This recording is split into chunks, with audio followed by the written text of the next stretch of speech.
வாசல்ல அந்த நடக்க முடியாத மனுஷன் பேதுருவும் யோவானும் போகும்போது ஏதாவது பிச்சை கொடுப்பாங்களோன்னு சொல்லி இப்படி பார்ப்பார். உடனே அதுக்கு பேதுரு என்ன சொல்வார் தெரியுமா? பொன்னும் வெள்ளியும் என்கிட்ட இல்லை, என்னிடத்தில் உள்ளதை நான் உனக்கு தருகிறேன். அவர்கிட்ட உள்ள ஒன்றை அவர் எதை கொடுத்தாரு? அந்த அதிகாரத்துல வாசிச்சு பார்த்தீங்கன்னா அவர் அந்த யூத மக்கள் கிட்ட சொல்லுவாரு, என்னுடைய சுய பக்தியினால் நான் இவனை நடக்க பண்ணினேன்னு நினைச்சீங்களா? இல்லை. என்னோட சுய சக்தியினால் நான் நடக்க பண்ணினேன்னு நினைச்சீங்களா? அதுவும் இல்லை. ஏசு கிறிஸ்துங்கிற நாமத்தை பற்றும் விசுவாசத்தினால் இவன் என்ன செஞ்சா? அந்த நாமமே இவனை நடக்க செய்தது. அங்க முன்னாடி அவர் என்ன சொல்றாரு? என்னிடத்தில் உள்ளதை நான் உனக்கு தருகிறேன். அப்ப அவருக்கு என்ன அதிகாரம் கொடுக்கப்பட்டிருக்கு?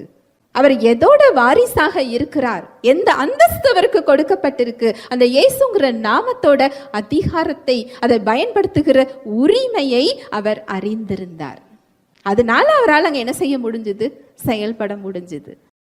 அப்போஸ்தலர்களுக்கு கொடுக்கப்பட்ட அதே அதிகாரம், அதே ஆவியானவர் தான் இப்ப யாருக்குள்ளேயும் இருக்கிறாரு? நமக்குள்ளேயும் இருக்கிறார். எதுக்கு தெரியுமா?